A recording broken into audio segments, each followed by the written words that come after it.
The whole town of Caldwell, Kansas had already placed their bets before the sun had fully risen over the dusty Main Street, and every last one of those bets was against Eli Calloway. It was the spring of 1878, and Caldwell sat at the edge of the Kishom Trail like a splinter in the thumb of the great American frontier, loud, rowdy, and entirely convinced of its own wisdom.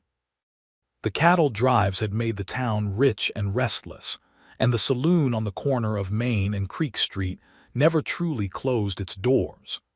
Men slept where they fell, card games ran for 3 days straight, and gossip moved faster than any horse Eli Calloway had ever ridden. And Eli Calloway was a man worth gossiping about, though not for any of the reasons he would have chosen. He was 26 years old, broad-shouldered and lean, with dark brown hair that curled at the collar of his worn duster coat, and eyes the color of storm clouds gathering over the open plains. He worked the Calloway Ranch, a modest spread 5 miles east of town that his father had built, and his father had subsequently drunk away before dying of a fever 2 winters past. Eli had inherited the debt along with the land, and in Caldwell, debt was the kind of thing people whispered about over their morning coffee. The Calloway Ranch was barely holding. Everyone knew it. The fences needed mending. 3 of his best cattle had been lost to a harsh winter. He had one hand old Tomas Reyes, who had worked the land longer than Eli had been alive, and who refused to leave despite the fact that Eli could barely pay him a full wage. The ranch house itself was solid enough. His father had built it with good timber and a stubborn pride, but the barn roof leaked, the smokehouse door hung crooked, and the well needed new rope. None of this would have been remarkable in a territory where hardship was simply the weather. What made people talk, what made them lean over their fence posts and shake their heads, was the advertisement. 3 weeks ago, Eli Calloway had placed a notice in the Caldwell Register and had also sent a copy to the matrimonial columns of papers in St. Louis and Kansas City. He was looking for a bride. He had written it plainly, without pretension, describing the ranch and his intentions and his honest circumstances with a directness that surprised even the newspaper editor, Harold Finch, who had read enough of these advertisements to recognize that most men painted their situations in considerably rosier colors than reality warranted. Eli had written, "I am a rancher in Caldwell, Kansas. I am 26 years of age, in good health, of moderate means and serious intention. The ranch requires work, as does the life I offer. I am not a wealthy man, but I am an honest one. I am seeking a woman of courage and good character, who is not afraid of open sky and hard mornings. I will promise her faithfulness and my best effort in all things." Harold Finch had looked at this notice for a long time before setting it to type. Then he had looked at Eli, who sat across the desk with his hat in his hands and his expression steady. "Son," Harold had said carefully, "most men write something a little more encouraging.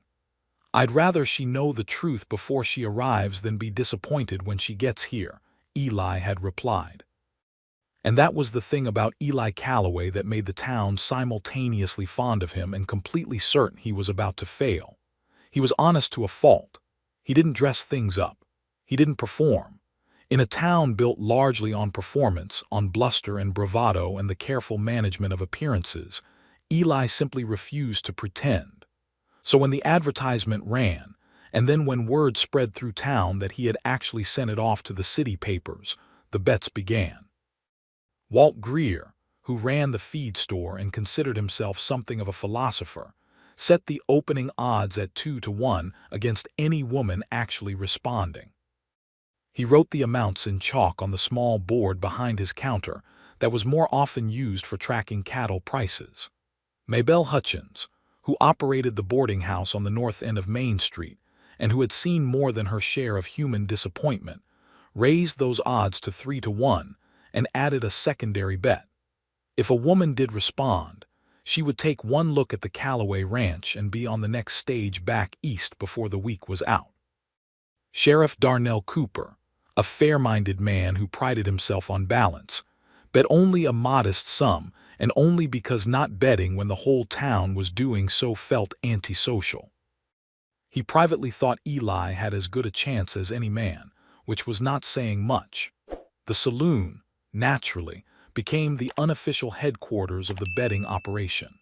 Reggie Barlow, the bartender, kept a running ledger and appointed himself keeper of the stakes. By the end of the first week, nearly every man in Caldwell with a spare dollar had put money down against Eli Calloway finding a bride and making it work. Even the women of the town, who generally conducted themselves with more restraint than their husbands, had quiet opinions. Margaret Greer told her sister that no woman of quality would agree to travel to a struggling ranch in the middle of Kansas based on a newspaper notice. Clara Finch, the editor's wife, was more charitable and said that it depended entirely on the woman, and that some women had their own reasons for wanting a fresh start. But even Clara did not bet on Eli. Eli knew about the bets. In a town the size of Caldwell, it would have been impossible not to. He heard the whispers in the feed store, caught the looks when he rode down Main Street, and understood perfectly well what the chalk board in Walt Greer's shop represented. He also knew that Tomas Reyes, who was the most quietly dignified man Eli had ever met, had refused to participate in any of it, which Eli appreciated more than he ever said. He did not respond to the bets with anger or with wounded pride. He simply went home, tended his cattle, repaired what fences he could, and waited. 2 weeks after the advertisement went out, he received a letter. He read it standing at the kitchen table in the ranch house, still in his work clothes, with the afternoon light coming through the single west-facing window. The letter was written in a clear, unhurried hand on good paper, and it came from St. Louis, Missouri. The woman's name was Nora Ashby. She was 23 years old.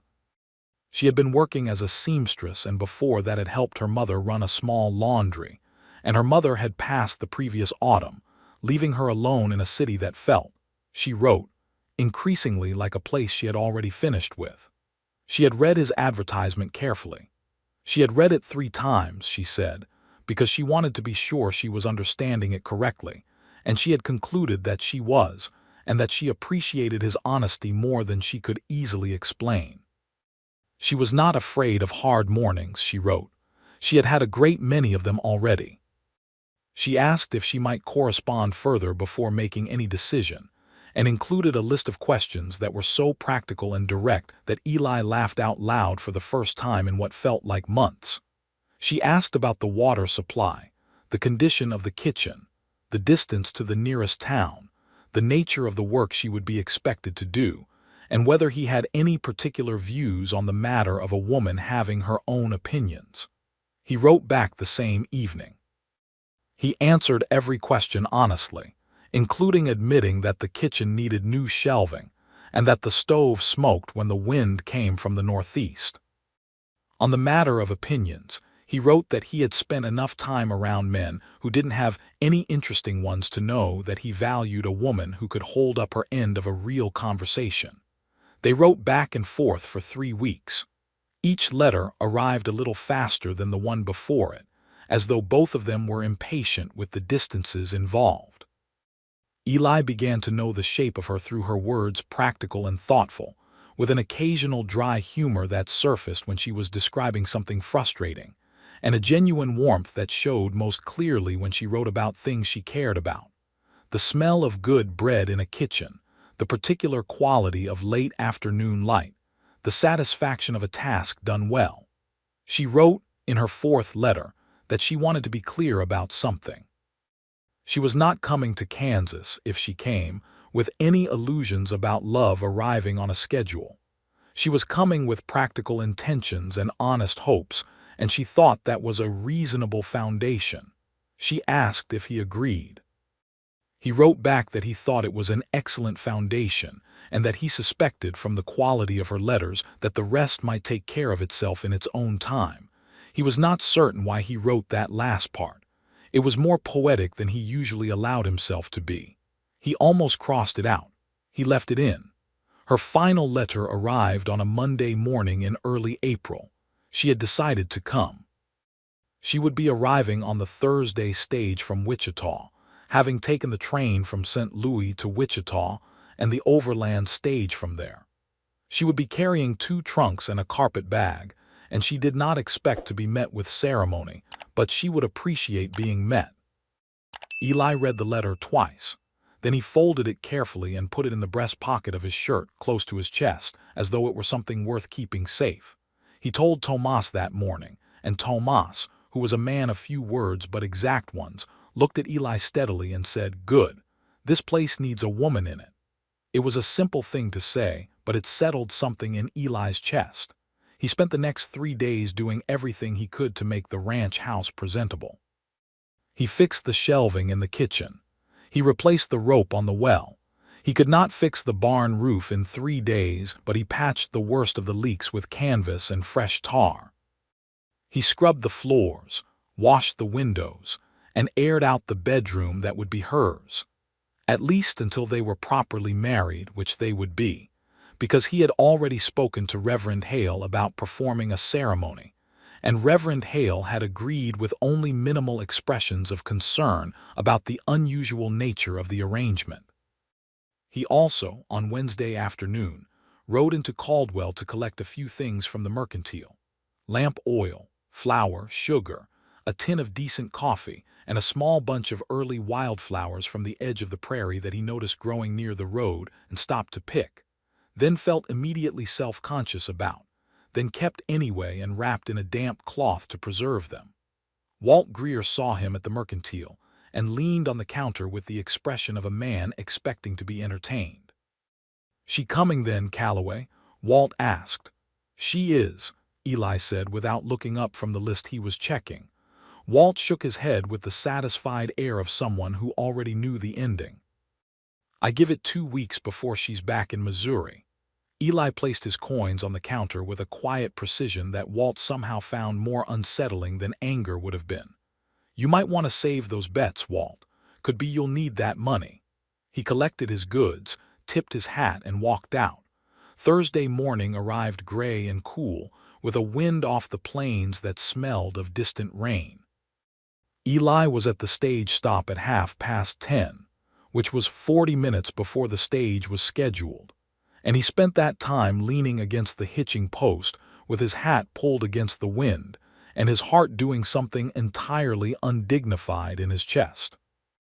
He had not allowed himself to think too much about what she would look like.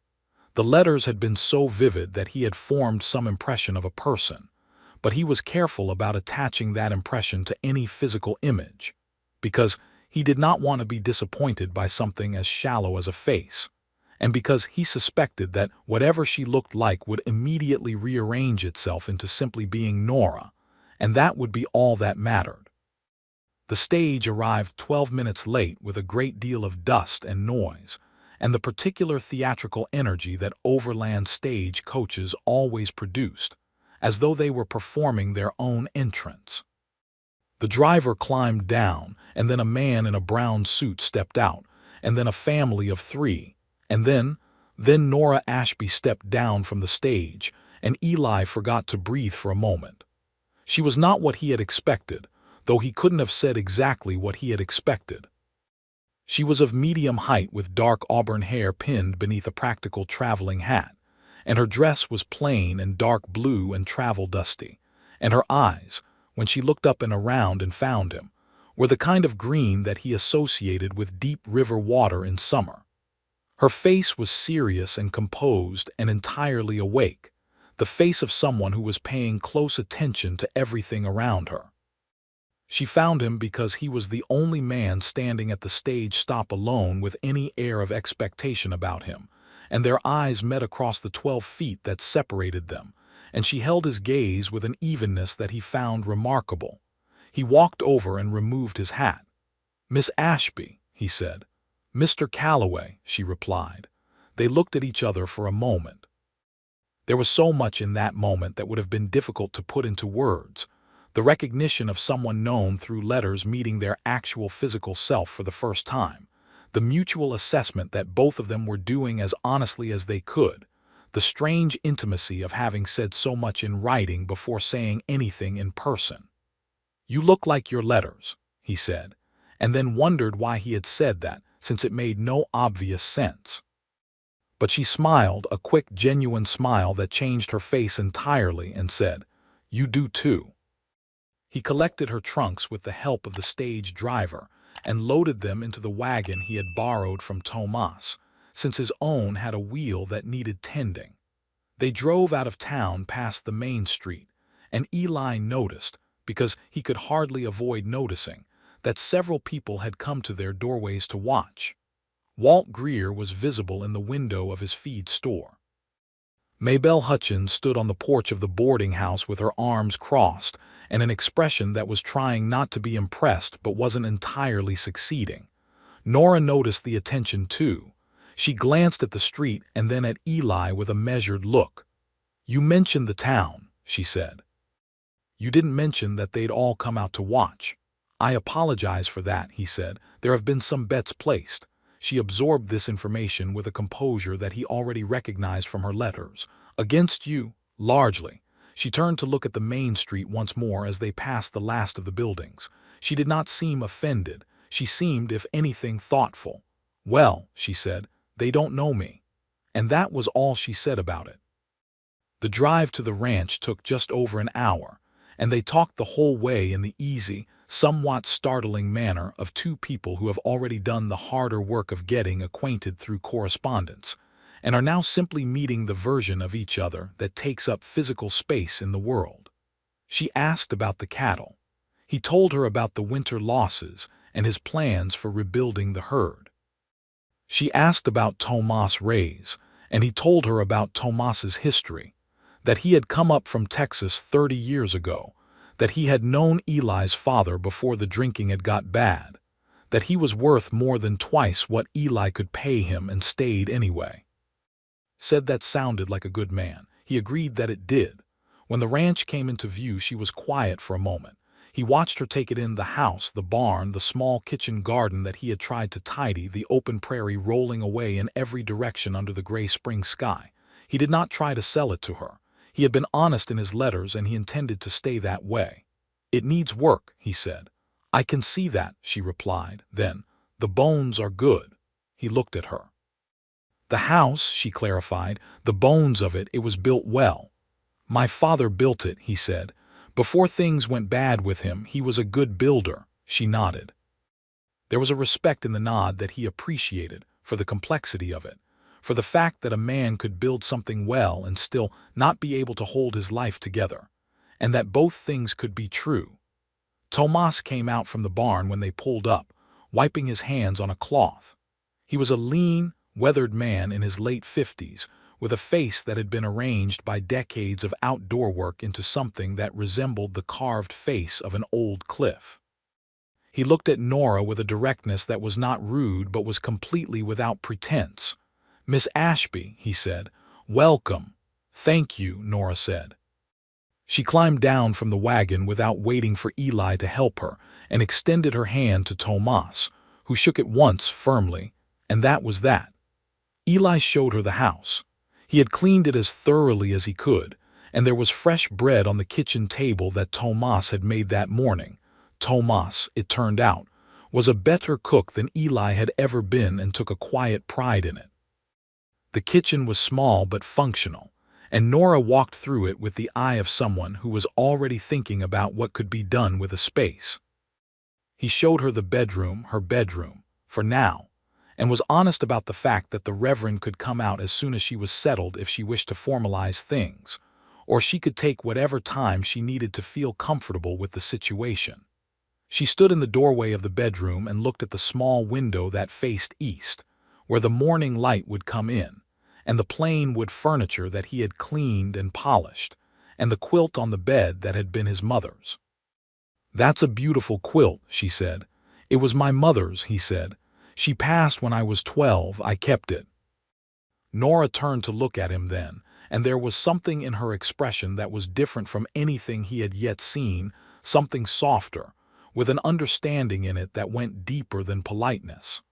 "I'll take good care of it," she said. They ate supper that evening at the kitchen table, all three of them, Eli, Nora, and Tomas, and the conversation moved from practical matters to history to a brief, lively disagreement between Nora and Tomas about the best method for making corn bread, during which Eli sat back and watched them both with an expression he was glad nobody was watching him wear. That night, after Tomas had gone to his bunk in the barn and Nora had retired to her room, Eli sat on the porch steps in the dark listening to the prairie sounds, the wind in the grass, the distant call of a night bird, the low movement of the cattle in the pen, and he thought about the whole of the day in a careful, thorough way, the way he thought about things that mattered. He thought about the look on Walt Greer's face when they had passed through town. He thought about Nora's voice when she said the bones of the house were good. He thought about her hand when she had pointed out something along the road from the wagon, and the way she paid attention to everything around her as though the world were genuinely interesting to her, which he was coming to understand it was. He went inside, and before he slept, he allowed himself to think that this might actually be all right. More than all right. He would not let himself think beyond that, not yet. But that thought, that modest and careful thought, felt large enough for now. The next morning was the kind of cold, blue-sky April morning that Kansas produced sometimes between storms, where the air was sharp and the light was clean, and the grass had a particular vivid green to it that made the whole world look recently washed. Eli was up before the sun, as was his habit, and he was not expecting Nora to be awake, but when he came in from the barn at 6:30, she was standing at the kitchen stove with her hair loose down her back, still in her nightgown covered by a heavy work apron, and the kitchen smelled of coffee and something baking. He stopped in the doorway. She heard him and turned. Her hair was remarkable, he thought, loose like that in the morning light, the full reddish-brown of it, the wave of it. "There's coffee," she said simply. He hung his hat and coat and sat down, and she poured him a cup and set it in front of him and went back to whatever she was doing at the stove. He watched her, and he was aware of the domesticity of the moment, of sitting in his own kitchen while a woman moved competently through it in the morning light, and the warmth of it was different from anything he had experienced since his mother. "You didn't have to do this," he said. "I know," she said. "I wanted something to do. I wake up early. I always have." "So do I," he said. She glanced over her shoulder with a half-smile. "Well, that's one thing settled." Over the following days, she settled into the ranch with a quiet efficiency that was both impressive and, in some way that Eli kept noticing, deeply moving. She did not flinch from work. She got up early and worked alongside him, learning the cattle routine, asking practical questions and retaining the answers immediately, repairing the kitchen shelving he had started, establishing a kitchen garden plan that she discussed with Tomas with great seriousness over the course of 2 evenings. She also, on the 4th day, rode into Caldwell with Eli for supplies, and this was the moment that things began to shift. They came into town on horseback, Eli on his bay gelding, Nora on the gentler mare that had belonged to his mother, and that turned out to suit Nora very well indeed, since she had ridden as a girl and had not forgotten. They rode down Main Street together, and Eli could feel the town's attention like a physical thing, like the weight of the air before a storm. Walt Greer came out of the feed store. Maybelle Hutchins appeared on the boarding house porch. Harold Finch looked up from the window of his print shop. A cluster of men outside the saloon stopped talking. Even the stray dog that lived behind the mercantile lifted its head. Nora rode with a straightness to her back that was entirely natural and not performative, and she looked at the town with the same bright, attentive gaze that she used for everything. She nodded at people she had not yet met. When Maybelle Hutchins gave a cautious wave from the porch, Nora smiled and waved back. They stopped at the mercantile and tied the horses. Eli held the door for her, and they went in together, and Mrs. Dolly, who ran the counter, looked at Nora with undisguised curiosity. "You must be the woman from St. Louis," Mrs. Dolly said, which was not exactly a welcome but was not hostile either. "I am," Nora said. "Nora Ashby, soon to be Nora Calloway if all goes as I expect." Mrs. Dolly blinked. Then she smiled, a genuine, slightly surprised smile. "Well, welcome to Caldwell. Thank you. I'm hoping you carry a good grade of cotton thread. I need to look at what your shelves have." And just like that, Nora Ashby was engaged in a detailed conversation about thread grades and fabric availability with Mrs. Dolly, who was delighted by a customer with opinions, while Eli stood nearby with the supply list and tried to keep the smile off his face. They were in the mercantile for nearly an hour. In that time, Clara Finch came in and introduced herself, and she and Nora discovered a mutual interest in books, specifically in a recent novel that had been discussed in the Kansas City papers.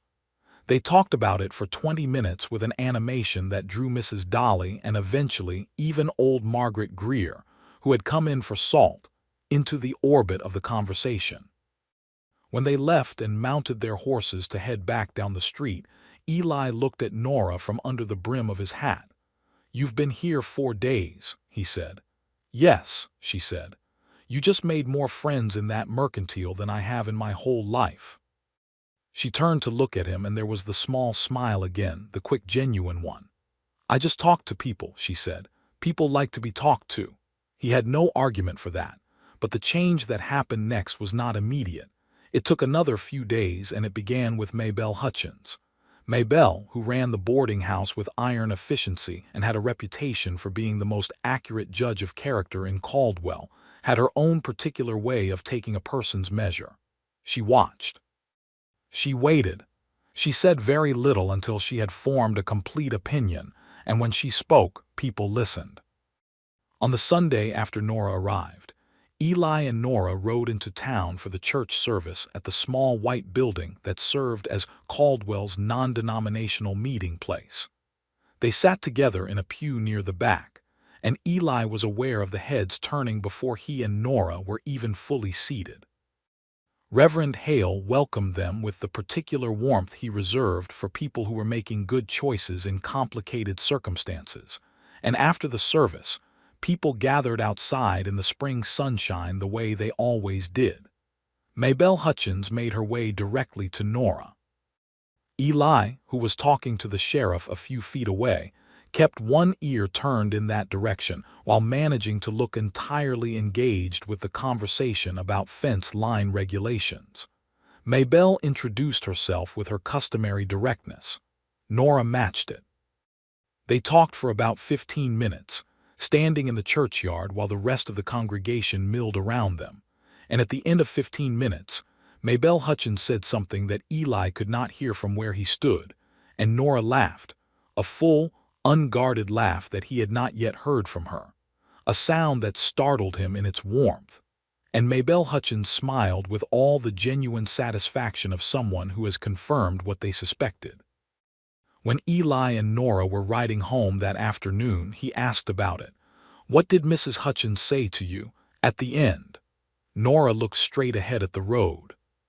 "Said that she'd had her doubts about the whole business, but that I wasn't what she'd expected." "What did she expect? Someone desperate, I think, or someone naive." Eli was quiet for a moment. "And what are you?" Nora considered this with the seriousness she brought to genuine questions. "Practical," she said. "I'm practical, and I know exactly what I came here for and what I'm building." She paused. "I don't think desperate and practical look much alike, do they?" "No," he said. "They don't." A beat passed. The horses moved steadily down the road. The prairie stretched wide on either side, dotted with the early green of spring grass. "She told me about the bets," Nora said. He felt something tighten in his chest. "I told you about them." "You told me there were bets. She told me the amounts." He said nothing. "Eli," Nora said. It was the first time she had used his given name without the formal construction around it, and the sound of it, simple, direct, did something to him. "People bet against you because they couldn't see what I can see." He turned to look at her. She was still looking at the road ahead. "What can you see?" he asked. She turned then, and she looked at him with those river-green eyes, and her voice was matter-of-fact and completely without sentiment, which somehow made it land harder. "A man who fixed the kitchen shelving before I arrived because he knew it bothered me from my letter. A man who picked wildflowers and left them in a jar on the kitchen table without mentioning it. A man who pays a hand he can barely afford to pay because he knows the work would crush him alone, and because that hand is family, even if neither of them would say it. That man." She turned back to the road. People who bet against that man don't know him. He did not know what to say. He was not a man who had often been looked at clearly and found something worth seeing, and the experience of it was larger than he had anticipated. "The flowers," he said finally. "You noticed those?" "I notice everything," she said simply. "It was my favorite thing about arriving." They rode in silence for a while, and the silence was the kind that contains more than words do, warm and full, and without any of the discomfort that silence usually carries between people who are still figuring each other out. They were figuring each other out. It was simply that the figuring had become pleasant. They were married 2 weeks after Nora's arrival, on a Saturday morning in late April when the prairie was in full spring flower, and the air smelled of possibility. The ceremony was held at the church, performed by Reverend Hale with a simplicity and sincerity that suited both of them. Tomas Reyes stood up as witness for Eli, straight and solemn in a clean white shirt. Clara Finch stood up for Nora, having appointed herself to this role with the cheerful authority of a woman who takes friendship seriously. The congregation that attended was not large, but it was not small either. Word had spread. People were curious, which was not the same as supportive, but it was a start. Nora wore a dress she had made herself from blue-gray fabric that she had chosen at Mrs. Dolly's Mercantile, and she wore her hair pinned up with 2 small combs that had belonged to her mother. She was not an ornamental bride. She was not a bride who trembled. She stood beside Eli at the front of the church and looked at him steadily when the Reverend asked her to make her vows, and she said each word with a careful deliberateness that made them mean more than words usually did. Eli said his own vows looking directly into her eyes, and he could feel his own voice going quieter and more certain as he spoke, as though the words were settling him rather than frightening him, which was the reverse of what he had expected. When Reverend Hale pronounced them married and they turned to face the small congregation, Eli saw something he had not anticipated. Maybelle Hutchins was crying. Not the discreet dabbing of eyes that weddings conventionally produced, but actual, genuine tears, quickly wiped away with a handkerchief, followed by the expression of a woman who is annoyed at herself for being moved. Clara Finch was beaming. Harold Finch beside her had the look of a man who is quietly composing something. And in the back row, Walt Greer sat with his arms crossed, and an expression that was not the satisfied vindication Eli might have expected, but something more complicated, something that looked, cautiously, like reconsideration. After the ceremony, there was a small gathering in the churchyard with cider and the corn bread that Tomas had insisted on making, which was exceptional. People came and shook hands and spoke to Nora, and every conversation that Nora had followed the same general arc, a beginning of cautious assessment that ended in genuine warmth. She did not try to charm anyone. She did not perform. She was simply herself, which was clear-eyed and direct and funny at unexpected moments and deeply interested in other people. And it turned out that this combination was very difficult to resist. Even Walt Greer found himself talking to her for a considerable time. Eli watched this from across the yard with the careful attention of a man monitoring something he could not quite believe. Walt had asked her, with the bluntness of a man who sees no reason for indirection, what had possessed her to come all the way from St. Louis to marry a man she'd only written letters to. And Nora had turned to Walt with an expression of mild amusement and said, "I read his advertisement, Mr. Greer, and I thought, this is a man who tells the truth. And I decided that a man who tells the truth is worth more than a man who tells you what you want to hear. I've met plenty of the second kind. I'd never met the first." Walt Greer looked at her for a long time. Then he looked at Eli across the yard. Then he looked at the ground. "I may have underestimated him," he said. "I believe you did," Nora agreed pleasantly. "But it's not too late to correct that." It was not too late. And Walt Greer, to his credit, was a man who could admit a mistake once it had been sufficiently demonstrated to him. He walked over to Eli before the gathering had ended and extended his hand, and when Eli took it, Walt said gruffly, She's something, your wife. I was wrong about you. I appreciate that, Eli said. Walt gave a short nod, which was as close to effusive as he was capable of getting, and went back to his cider. The summer that followed was the kind that becomes a memory by the time you're living it, because you know it for what it is, a season of building. Eli and Nora worked the ranch with a combined energy that transformed it steadily, practically, day by day. Nora had a gift that Eli had not fully anticipated from the letters, which was organization. She could look at a problem, the arrangement of the kitchen garden, the tracking of the cattle's feeding schedule, the management of what little money they had, and see the structure within it immediately, the way some people can see the figure inside an uncarved block of wood.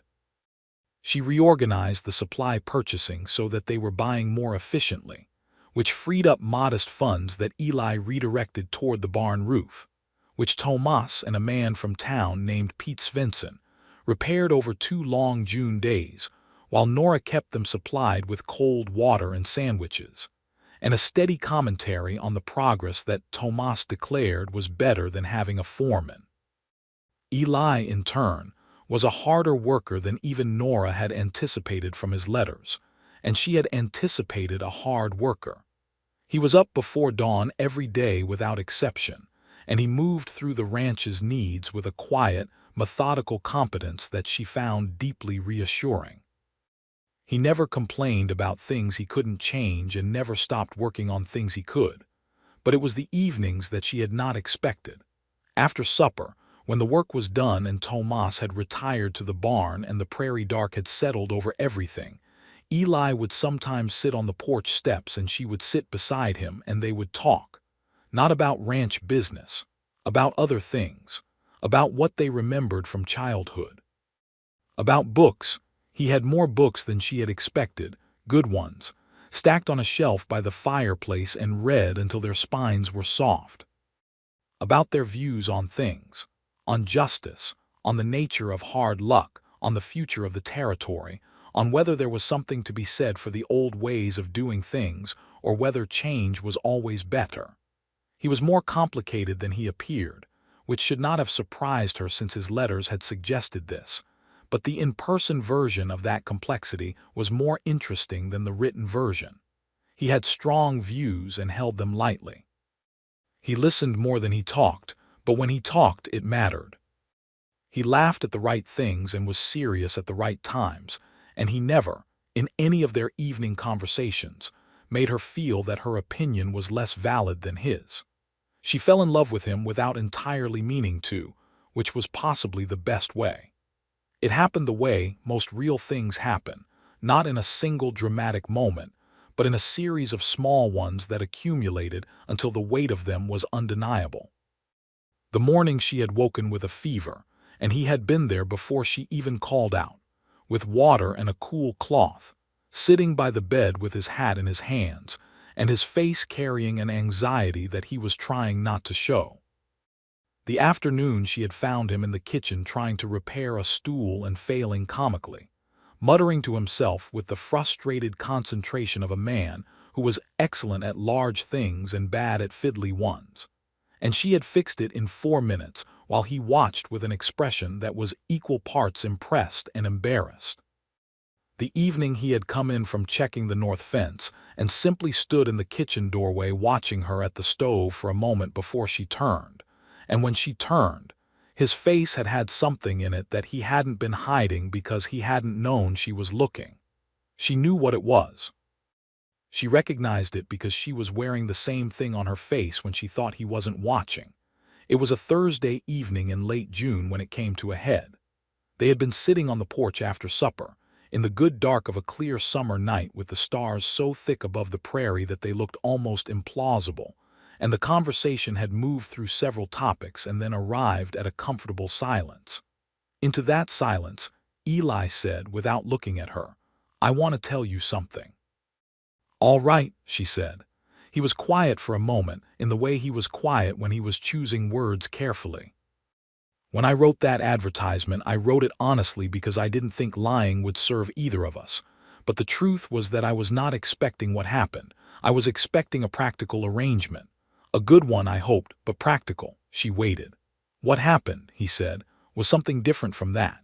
She turned to look at him. He was still looking at the stars, and his profile in the dark was clear and steady, the face she had memorized without realizing she was doing it. Eli, she said. He turned then, and their eyes met in the dark, and she said simply and without decoration, I know. It happened to me too. He reached out and took her hand. It was the first time he had done that in any context other than practical assistance, and the warmth of his hand around hers in the cool night air it was considerable. It was the kind of warmth that settled into a person. I want you to know, he said, that whatever I feel, and I feel it, I'm not going to press you for anything you're not ready for. Eli, she said again, with a smile he could hear in her voice, I traveled across 2 states to marry a man I knew only through letters because I trusted my own judgment. I think I can be trusted to know my own heart. He laughed, a quiet, genuine laugh, and his hand tightened around hers. Fair enough, he said. They sat like that for a long time, her hand in his, the stars blazing overhead, the prairie making its small, quiet sounds all around them. And what Eli felt, sitting there on the porch of the house his father had built, the house that he had nearly lost, the house that he was slowly making into something good again, was something he had not expected to feel. Not just love, though that was certainly there, clear and deep and strengthening. Something else alongside it. He felt like himself. Fully, without apology. As though Nora Ashby, Nora Calloway, by seeing him so clearly, had given him permission to simply be what he was. The next morning, he rode into Caldwell for supplies, and he stopped at Walt Greer's feed store, not because he needed anything from Walt specifically, but because he wanted to. He walked in, and Walt looked up from behind his counter, and Eli saw the chalk board and the faded remnants of the old betting notations that Walt had not fully wiped away. You can wipe that board clean, Walt, Eli said. Walt looked at the board and then back at Eli. He saw something different in Eli today, a settledness, a quiet sureness, and he picked up the rag without a word and wiped the board clean. Glad things are going well for you, Calloway, he said, and this time he meant it. By late summer, the ranch had improved in ways that were visible to anyone with eyes to see. The barn roof was solid. The cattle were healthier, partly because Nora had begun keeping a systematic record of each animal's condition and feeding, which allowed them to catch small problems before they became large ones. The kitchen garden was producing abundantly. Tomas had, with the particular expression of a man who is proud but too dignified to show it, told the blacksmith in town that the Calloway Ranch was coming along, which from Tomas was the equivalent of a lengthy, enthusiastic testimonial. And Caldwell had shifted. It was not a dramatic shift. It did not happen all at once. It happened in the way that real opinion changes gradually, through accumulated evidence, through small moments and repeated observations. People saw the Calloways at church every Sunday, arrived together, seated side by side, and there was something in the way they sat, turned slightly toward each other, attending to each other, that people noticed. People saw Nora in the mercantile and at Clara Finch's small reading group, which she had joined, and which she attended with a preparedness and enthusiasm that Clara found invigorating. People saw Eli at the feed store and the blacksmith's, and they noticed that there was something different about him, a groundedness that had not been there before, a confidence that was quiet rather than strident. Maybelle Hutchins told her sister in Wichita, in a letter that was more complimentary than Maybelle's letters usually were, that the Calloway woman was one of the finest young people she had encountered in years, and that Caldwell was lucky to have her, and that furthermore Eli Calloway was turning out to be exactly the kind of man that the town had failed to appreciate, which was their own fault, and they were correcting it. The bets at the saloon had been quietly retired. Reggie Barlow had returned the stakes with a minimum of ceremony and a maximum of tact, and the ledger had been closed. Nobody talked about it much, which was the most gracious thing the town could manage, and Eli appreciated the gesture. What the town did instead was begin to actually know the Calloways. Invitations came to supper at the Finches, to a barn dance organized by the Swensons in early August, to the harvest social at the church in October. Eli had never been much for social occasions, but Nora moved through them with a naturalness that made it easier for him, and he found, somewhat to his own surprise, that he enjoyed things he had previously endured. The barn dance in August was particularly memorable. It was held in Pete Svenson's large new barn, lit with lanterns, with a fiddler from south of town, and a young man on the squeeze box and dancing that ranged from formal to entirely improvised depending on the participants. Nora danced with an unself-conscious joy that drew people to her like warmth draws cold bodies, and at some point in the middle of the evening she pulled Eli onto the floor with a hand that brooked no refusal.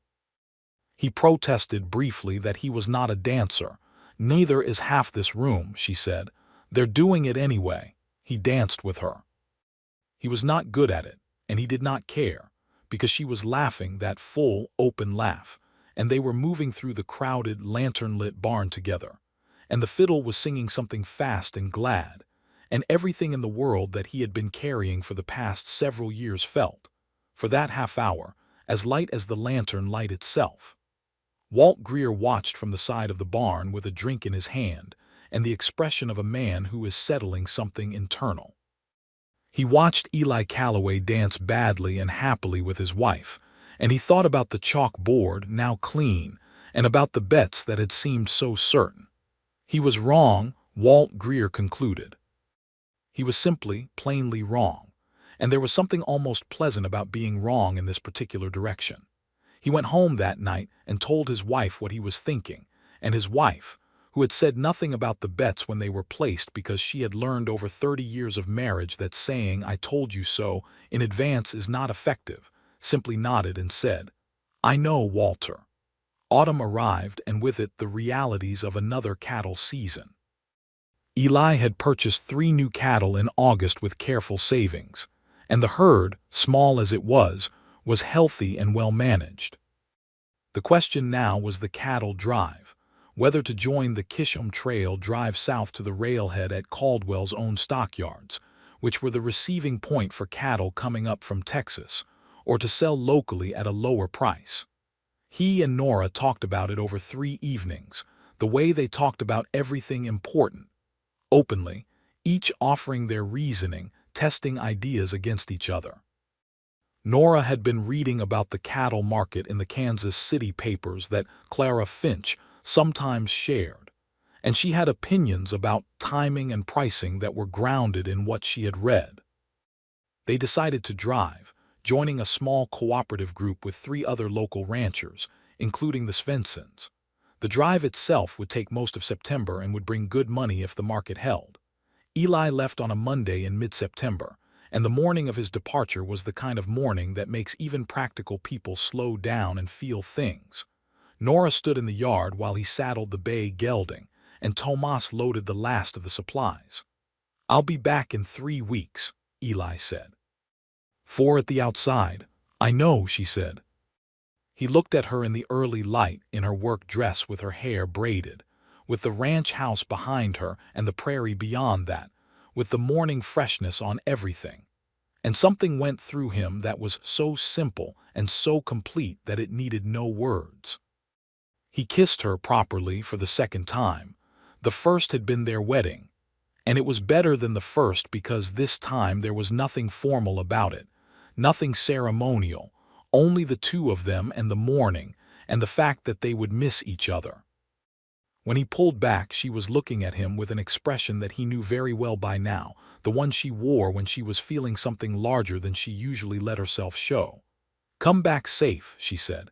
"I will," he said, and because he was an honest man who told the truth, "I'll come back as fast as I can." The drive went well. The market held. The cooperative made a solid return, better than any of them had projected. Eli rode home in the last week of September with money in his coat that represented, for the first time in several years, not just survival but progress. Not comfort exactly, Not yet, but the beginning of it. He arrived home on a Thursday evening just as the sun was going down, and Nora came out of the house at the sound of hoofbeats, wiping her hands on a cloth. And when she saw him, she put down the cloth and walked out to meet him. And he swung down from the horse, and she walked right into his arms with a directness that was entirely characteristic of her.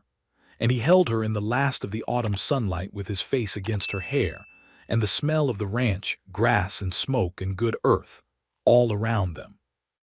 "Good trip?" she asked, her voice a little muffled against his shoulder. "Good trip," he said. "Very good trip." "Tell me everything," she said. "I will," he said. "Come inside." "Tell me what I missed." What he had missed, as it turned out, was more than he expected. The 3 weeks of his absence had been eventful at the ranch, and in town in ways that Nora recounted with the combination of thoroughness and dry amusement that he had come to love about her telling of things. First, a section of the north fence had gone down in a late-season storm, and Nora and Tomas had repaired it themselves, though Nora admitted freely that her fence mending was not as professional as his and he should have a look at it. Second, Maybelle Hutchins had come out to the ranch for a visit, which had apparently been a wonderful afternoon involving 3 pots of coffee and a conversation of such range and depth that Tomas, who had been within earshot for part of it, had later told Nora it was the best conversation he had heard in 20 years.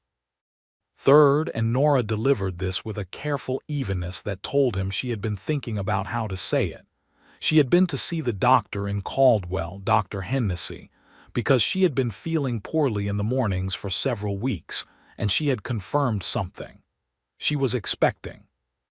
He looked at her across the kitchen table, and the lantern light was warm on her face, and she looked back at him with the steady, direct gaze she always used for important things, watching for his reaction with the particular attention of a woman who wants to know the truth of a thing. What she saw was the complete and undisguised truth of him, which was that the news went through him like light through a window, sudden, warm, flooding everything. "When?" he said. "Spring," she said. "May, the doctor thinks." He reached across the table and took her hand, the way he had taken it that night on the porch in June. "Are you well?" he asked, "because that came first." "Quite well," she said. "Just mornings, it passes by midday." He nodded. He held her hand and looked at it for a moment, then he looked up at her. "I never let myself want this before," he said. "Not out loud, not even to myself. The ranch was too uncertain and I didn't let myself want things like this. And now," she said. "Now," he said, "I want it very much." She squeezed his hand. The fire in the stove made its small, comfortable sounds.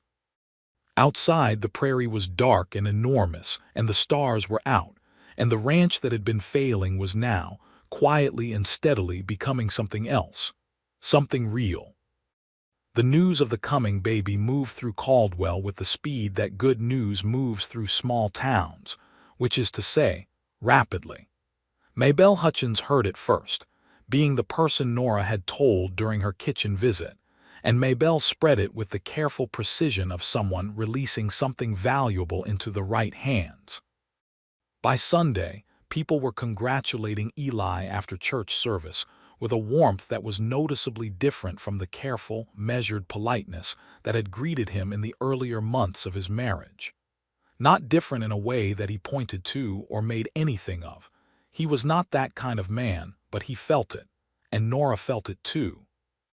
Clara Finch organized what she called a practical shower, which was not a social performance but a genuine gathering of women at Nora's kitchen in late November, where people brought useful things.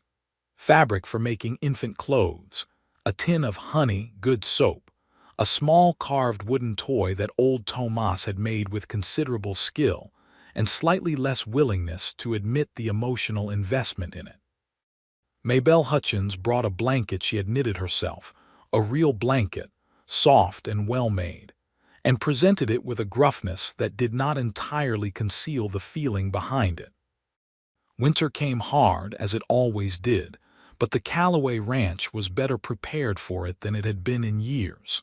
The barn roof held. The cattle weathered the cold with the benefit of better care and better feed.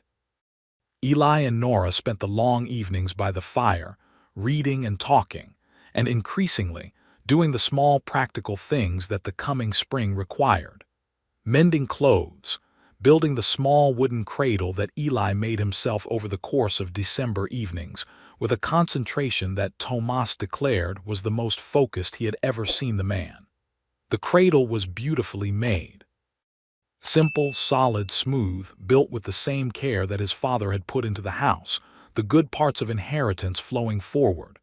Nora ran her hands over it one evening by the firelight and looked at Eli with an expression that he would carry in memory for the rest of his life. "It's perfect," she said. "It needed a few adjustments," he said, in the way he always deflected. "Eli," she said, "it's perfect." He said nothing else. He sat back down beside her, and they were quiet together in the way they had perfected over the months, a silence full of comfort, full of the presence of each other, with the fire and the winter and the whole wide prairie outside, and everything they had built together between them. February brought a development that none of them had anticipated. A letter arrived from Nora's father. This required some explanation. Nora's father, James Ashby, was a man who had not been part of her life in any meaningful way for the better part of a decade. He had left when Nora was 13, moving to California with another woman and leaving her mother and Nora to manage on their own, which they had done. And Nora's mother had raised her daughter to be exactly the kind of woman she was: resourceful, direct, unsentimental about difficulty. And this was one of the greatest gifts anyone had ever given Eli Calloway, though he had no way to thank a woman who was no longer alive. The letter was from San Francisco. James Ashby had apparently tracked Nora through the St. Louis address she had vacated, and then through some circuitous route involving a neighbor and the Kansas City matrimonial paper. He had heard she was married. He had heard she was in Kansas. He was writing to inquire after her situation. Nora read the letter at the kitchen table and then set it down and was quiet for a long time. Eli watched her. He knew enough about her by now to wait. "He wants to know if I'm all right," she said finally. "Are you?" he asked. She gave a short, dry sound that was not quite a laugh. "Considerably better than I was when he was around." "What do you want to do about it?" he asked. She thought about this with the deliberateness she brought to important things. "I want to write back," she said. "I want to tell him I'm married, I'm well, I'm expecting, and that I have a good life. I want him to know that." She paused. "Not for his sake, for mine." "Then write that," he said. "You don't mind. Nora, he's your father. Even a father who hasn't done well by you is still a part of your history. Write what you need to write."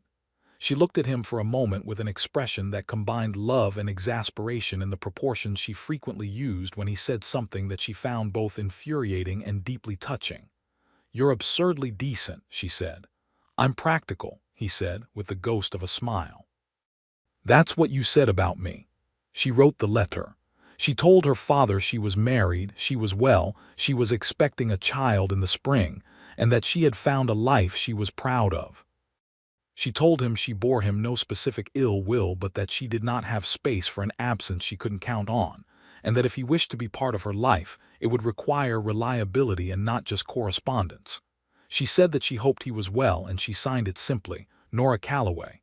It was one of the most honest things Eli had ever read, and he told her so. "Did you think I would lie to him?" she said. "No," he said.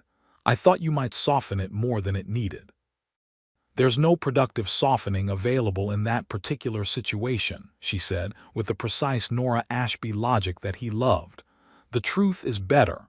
"It always is," he agreed. Spring came in March, early and tentative, and then in April with full conviction.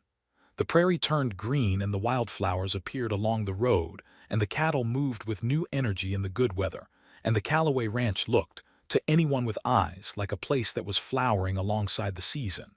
The baby arrived on a May morning that was perfect in the way May mornings sometimes are, warm and clear and full of new light, and it was a boy. Eli was there for all of it. Dr. Hennessy had come out from town the previous evening when it became clear the time was near, and Clara Finch had also come, because she was Clara Finch, and because Nora was her friend and she was not going to be anywhere else. Tomas spent the night in the barn, which was his way, but Eli knew from the sound of movement out there that Tomas was no more asleep than any of the rest of them. When the baby arrived and cried his first loud, indignant cry, Eli was sitting beside the bed holding Nora's hand, and the sound of that cry did something to him that entirely bypassed whatever defenses a grown man usually has in place and went directly to the center of him. He looked at his son, and then at Nora, who was exhausted and bright-eyed and more beautiful to him in that moment than anything he had words for. "He's here," she said. "He's here," Eli agreed. His voice was not entirely steady. Dr. Hennessy placed the baby in Eli's arms for a moment while he attended to Nora, and Eli held this small, warm, outraged person with the careful terror of someone handling something irreplaceable, and the baby stopped crying as if in response to the stillness, and blinked small, unfocused eyes in the direction of Eli's face. He had his mother's coloring, that auburn tint to the fine dark hair. Eli looked down at him and felt the full weight of the future, and found that it was not heavy. It was the exact weight it needed to be. They named him Samuel James Calloway, Samuel for Eli's grandfather, who had been a good man. James held in reserve, not for the absent father but for the name itself, which Nora said she wanted to reclaim. Tomas, when he came in from the barn at sunrise and was presented with Samuel, stood for a long time looking at the baby with an expression that Clara Finch later said was the most moving thing she had ever seen on a human face. He said, in the quiet, measured way he said everything, "He will be a good one." That morning, word reached Caldwell. It traveled by way of Clara Finch, who rode into town to buy things the doctor had requested, and who mentioned the news to Mrs. Dolly at the Mercantile. And from Mrs. Dolly, it moved outward through the town with the velocity of something the town had been waiting to hear without knowing it.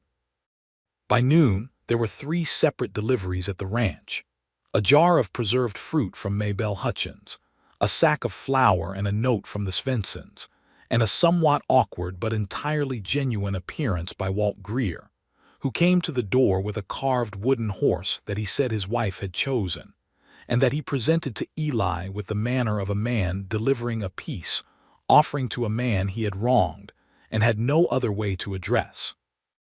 Eli took the wooden horse and shook Walt's hand, and Walt said, "Congratulations, Calloway," and Eli said, "Thank you, Walt," and that was that.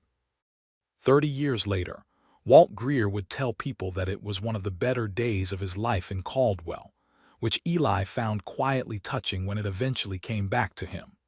The rest of spring was the beginning of a new rhythm at the ranch, a rhythm of 3-4, with Tomas, who had become so thoroughly part of the family that the distinction between family and employee had dissolved entirely somewhere in the previous year, and nobody had bothered to reconstruct it. Nora recovered from the birth with the efficient determination of a woman who had no patience for being incapacitated, though she accepted help more gracefully than Eli had expected, which he attributed to her genuinely liking the people who offered it. Maybelle Hutchins came out twice a week for the first month. Clara Finch came regularly. The ranch had become, almost without anyone planning it, a place where people wanted to be. Samuel was a strong, cheerful baby, and he grew with the same determination that characterized both his parents. Eli took to fatherhood with a total commitment that surprised him, though looking back later, he thought it should not have surprised him at all, because commitment was simply his nature. He was up in the night without complaint. He learned to manage the ranch tasks around the baby's rhythms with the adaptability of a man who respects necessity. He could be found, on any given evening, with Samuel in one arm and a book or a cup of coffee in the other, entirely at ease.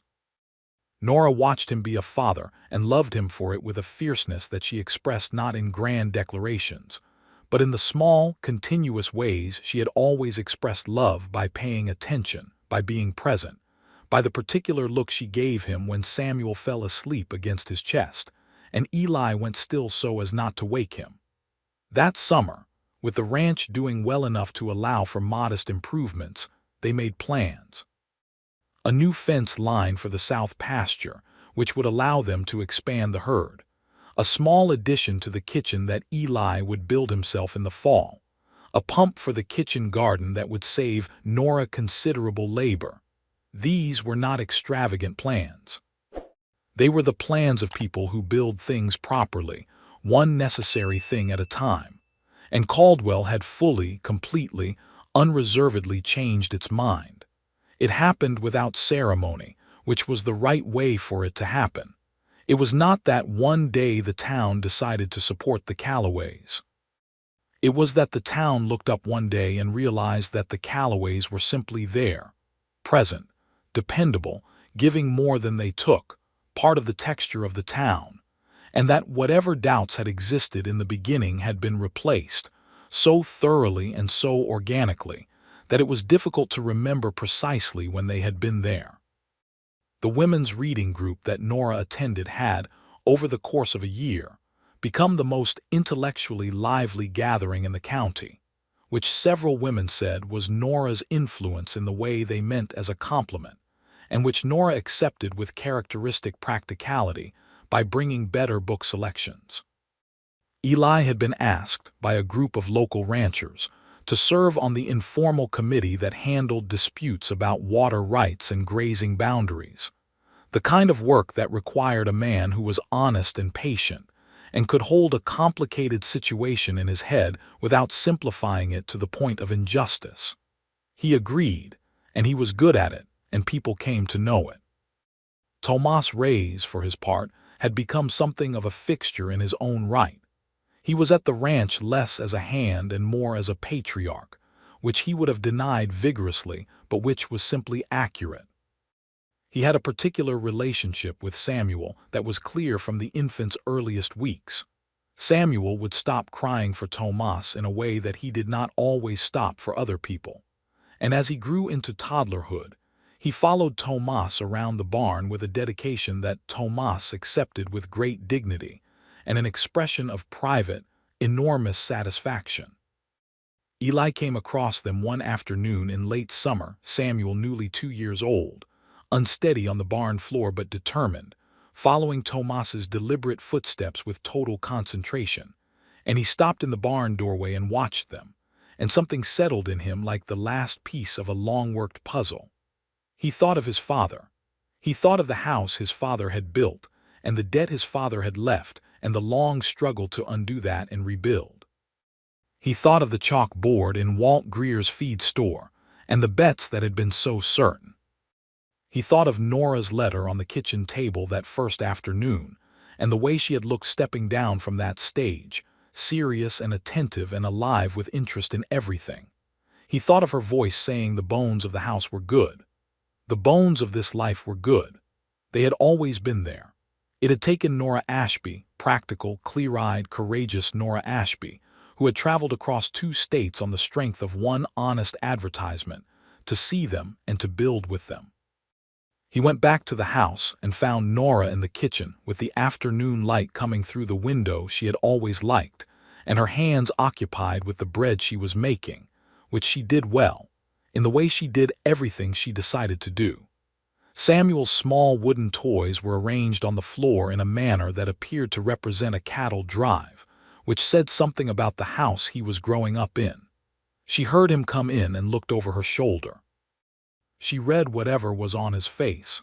She was always reading his face accurately, and she said simply, "Everything all right?"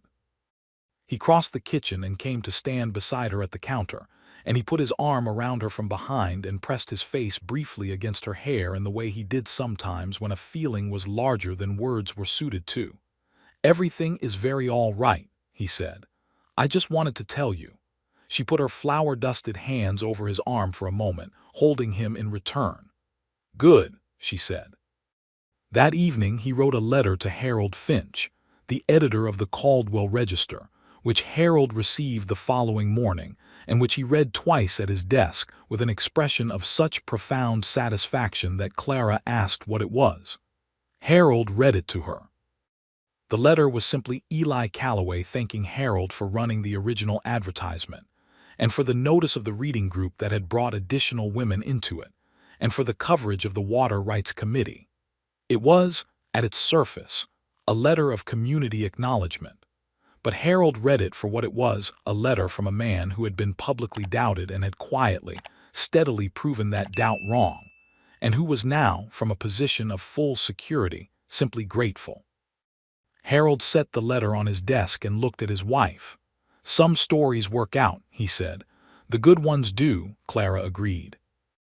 Harold printed a small item in that week's register, not about the letter, which was private, but about the Water Rights Committee and the work being done by the local ranchers, with Eli Calloway named as a voice that had brought clarity to several disputes.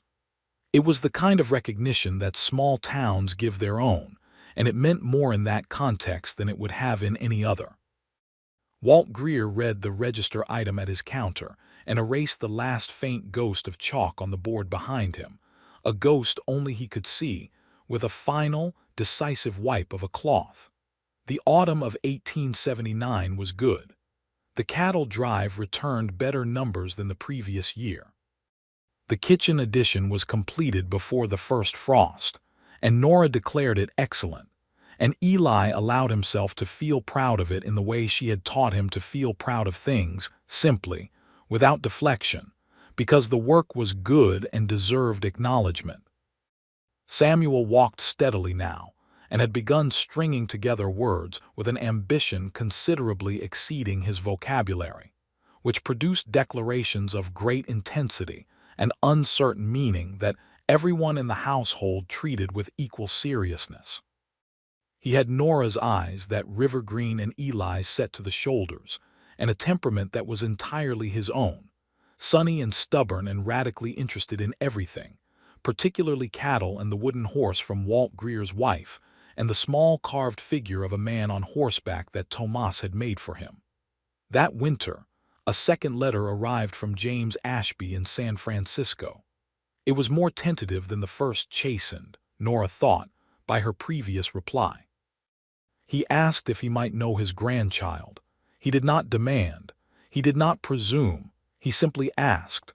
Nora sat with this letter for several days. She talked to Eli about it during one of their evening conversations. She talked to no one else because this was not a thing for other people's opinions.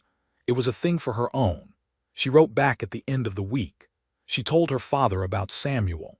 She told him he was well and strong and that he looked like his mother. She told him that if he came to Kansas, he could meet his grandson, and that what happened after that would depend on what kind of man he chose to be. The offer was made with eyes open and without illusion, which was the only way she made offers. The letter was written without consulting Eli on the precise wording, because it was her letter to write. But when she was done and had sealed it, she showed him the seal, and he nodded once, with the complete support that he always gave her in the things she decided. James Ashby did not come that winter or the following spring. He wrote once more in the summer of 1880, a letter that was better than the previous ones, more real, less formal. Nora replied. It was the beginning of something neither of them could name yet, too fragile for a name, but present. She accepted its fragility without either forcing it forward or abandoning it. This was, Eli thought, characteristic of everything she did. In the fall of 1880, Eli Calloway stood at the top of the rise on the north side of the ranch in the amber afternoon light and looked at what he had. The house with its new addition and its solid timbers, the barn with its repaired roof, the cattle in the south pasture, more numerous than they had been 3 years ago by a significant margin, the kitchen garden put to bed for the winter, the well with its new rope, the fence lined straight and solid. And closer, Nora coming out of the house with Samuel on her hip, shading her eyes to look for him, her hair catching the light. The two of them together, a picture that he had not dared imagine 3 years ago when he had sat in Harold Finch's office with his hat in his hands and asked for an honest advertisement to run in the paper. He raised his hand and she saw him and raised hers back, and Samuel waved both his arms in the exuberant way of a 2-year-old. And Eli laughed, up there on the rise alone in the afternoon wind. A full and happy laugh that startled a bird from the grass and went out across the wide Kansas plains. He came down the rise and across the yard, and Nora met him halfway and transferred Samuel to his arms without ceremony. And Samuel grabbed his father's collar and said something urgent and unintelligible, and Nora said, "He saw a very large bird this afternoon. We've been hearing about it ever since." "A very large bird," Eli repeated to Samuel, with the seriousness the boy required. Samuel repeated the word bird several times with great feeling, and then redirected his attention to the horizon, looking for the bird, just in case it had returned. "Tomas is staying for supper," Nora said, walking beside Eli toward the house. "I made the stew." "He'll be pleased," Eli said. "He pretends not to have preferences," Nora said, "but I've noticed he always finds a reason to be inside when the stew is on." "He's subtle about it," Eli agreed. She slipped her hand into his as they walked, and Samuel, looking outward for his bird with great seriousness, paid no attention to this small adult exchange.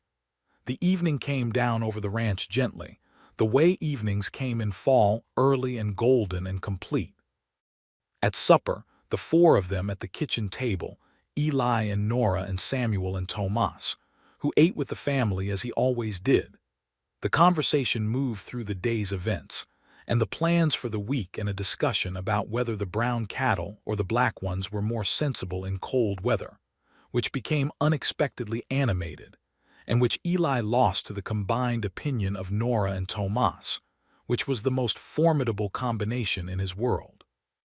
Samuel fell asleep in his chair with his face tipped toward his shoulder and was carried to bed by his father and tucked under the quilt that had belonged to Eli's mother and that now belonged to Samuel, which felt like the right progression of things. Eli sat on the edge of the boy's bed for a moment in the dark, listening to the small, even sounds of his breathing.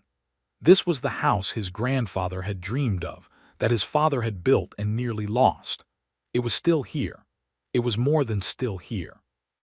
He went back to the kitchen, where Nora and Tomas were finishing the last of the coffee, and the conversation had moved to something about the new family that had taken the land 2 miles west.